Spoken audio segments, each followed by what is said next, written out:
Steve Telam aborde la question de l'importance des mémoires et des croyances dans un travail d'alchimie de soi-même. Les mémoires sont de plusieurs ordres, personnelles, transgénérationnelles et collectives. Ces mémoires engrammées peuvent laisser des traumas, des façons de penser, des réflexes automatiques, des marques et des empreintes dans la psyché et au niveau du corps. Les croyances limitantes engendrées par ces mémoires peuvent empêcher la liberté dans la façon d'appréhender la vie. Toutefois, Steve Telam explique qu'il est important de prendre conscience que les croyances génèrent les mémoires, et que s'identifier aux mémoires peut être un piège. La reconnaissance des mémoires peut aider à comprendre leur sens profond et permettre de les libérer.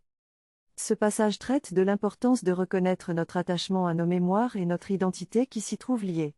Les mémoires sont en réalité les histoires que nous avons créées collectivement à partir de croyances.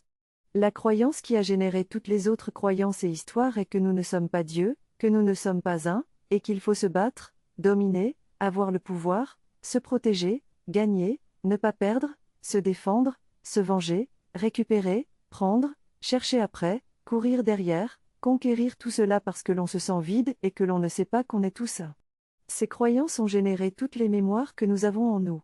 Dans le purgatoire, nous prenons pleinement conscience de la responsabilité que nous avons d'entretenir ou non nos mémoires, d'être attachés ou non à nos histoires, à nos tragédies, à nos drames. On apprend à reconnaître qu'il y a un état autre que celui de l'enfer, c'est le paradis, dans lequel nous sommes vraiment qui nous sommes, même quand nous sommes incarnés, même quand il y a des énergies autour de nous, et même quand nous faisons encore partie d'un collectif en grande partie dans l'enfer. Le grand pardon, c'est de lâcher l'identification à des rôles de victime ou de bourreau, c'est de lâcher cet attachement à ces histoires à travers lesquelles on perpétue des croyances qui ont généré nos mémoires.